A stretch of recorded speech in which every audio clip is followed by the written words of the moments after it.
Welcome to health and care tips in Urdu. السلام علیکم دوستو، میں ہوں آپ کا دوست علی اور آج میں آپ کو اماس کی بیماری کے لیے دوائی بتاؤں گا۔ یہ میں لایا ہوں، میرے ہاتھ میں ہے ڈبہ، اسے اچھی طرح دیکھ لیں۔ آج کل جانوروں میں بڑی تیزی سے یہ بیماری دیکھنے میں آئی ہے، خاص کر بھیڑ اور بھینس میں۔ بچہ پیدا ہونے کے 3 مہینے پہلے جب بالکل آخری مراحل میں ہوتا ہے یہ بیماری شروع ہو جاتی ہے۔ اماس نکلتا ہے گولے کی صورت میں، اندر سے کچھ سرخ سا نکلتا ہے۔ تو یہ یا تو بھینس میں ہوتی ہے بیماری زیادہ تر، یا پھر بھیڑ میں ہوتی ہے۔ بکری اور گائے وغیرہ میں کبھی نہیں سنا، اگر ہوتی بھی ہے تو بہت کم ہوتی ہوگی۔ دوستو، ویڈیو کو آگے چلانے سے پہلے آپ سے ریکویسٹ ہے، میرے چینل کو سبسکرائب کریں، ویڈیو کو لائک کریں، شیئر کریں اور پریس کریں بیل کے آئیکن کو، تاکہ میری نئی آنے والی ویڈیوز آپ تک پہنچ سکیں۔ جی دوستو، یہ وہ ڈبہ، اچھی طرح دیکھ لیں اس کو۔ اس کے اندر ایک بوتل ہوتی ہے، دوائی ہم یوز کر چکے ہیں اس لیے یہ خالی ہے، اب اس میں دوائی نہیں ہے۔ اس کے اندر پاؤڈر سا ہوتا ہے جو ہلکے گلابی کلر کا ہوتا ہے۔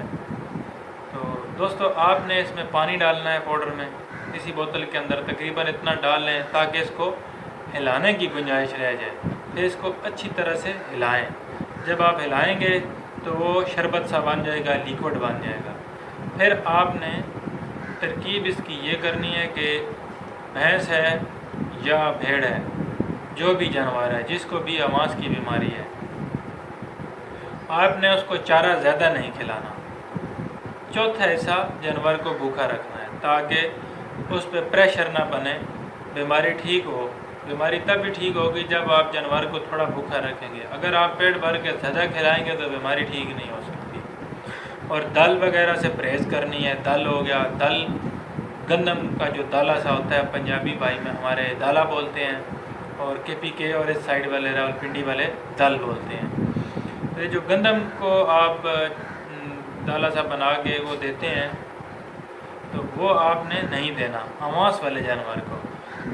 نارمل آپ اس کو جو سبزہ دو یا بھوس وغیرہ اس طرح کی چیزیں دو اس کو، اور زیادہ وہ بھی نہیں دو تاکہ اس کے اندر بیٹھنے کی جگہ ہو، فل پیٹ بھرا ہوا نہ ہو۔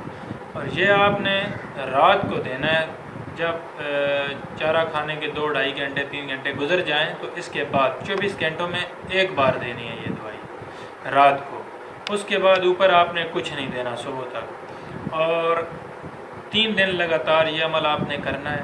3 بوتلیں آپ نے یہ لے کے آنی ہے، کوئی اتنی مہنگی بھی نہیں ہے، اور دوائی کا نام ہے الاثر پرولیب فٹ۔ یہ ہومیوپیتھک کی دوائی ہے، اس کا کوئی سائیڈ ایفیکٹ نہیں ہے دوستو، اور ہم نے خود استعمال کیا۔ ہماری 2 بھینسوں کو یہ بیماری تھی، ہم نے دونوں کو دی ہے۔ 6 بوتلیں ہم لائے تھے، بالکل اللہ کا شکر ہے ابھی ٹھیک ہیں۔ اور دوستو، جن لوگوں کو بھی تکلیف کا سامنا ہے، مجھے پتہ ہے بہت مسائل ہوتے ہیں، اور ہمارے جو پنجاب والے لوگ ہیں زیادہ تر تعویذ اور ان چیزوں میں یقین رکھتے ہیں، تو وہ بھی ہوتے ہیں، کام کرتے ہوں گے۔ ہم تو تعویذ لائے تھے، اس سے کوئی فائدہ نہیں ہوا دوستو۔ کوئی کہتا ہے سانپ کی کنج دو تو اس سے ٹھیک ہو جائے گا، تو ہم نے وہ سانپ کی کنج بھی دی ہے کہ چلیے، اس سے بھی کوئی فائدہ نہیں ہوا۔ تو یہ دوائی جو ہے، یہ اللہ کا شکر ہے اس نے کام کیا۔ یہ ایک ڈاکٹر نے ہمیں بتائی تھی، گجرات کی بنی ہوئی ہے۔ دوستو، آپ اسے استعمال کرو، اور انشاءاللہ بہت جلد میں انجیکشن کے بارے میں آپ کو بتاؤں گا، ایک ویڈیو بناؤں گا، وہ بھی اماس کے لیے انجیکشن ہے، اس کی میں ویڈیو بناؤں گا۔ بہت جلد ایک نئی ویڈیو کے ساتھ آپ کی خدمت میں حاضر ہوں گے۔ تب تک کے لیے اللہ حافظ۔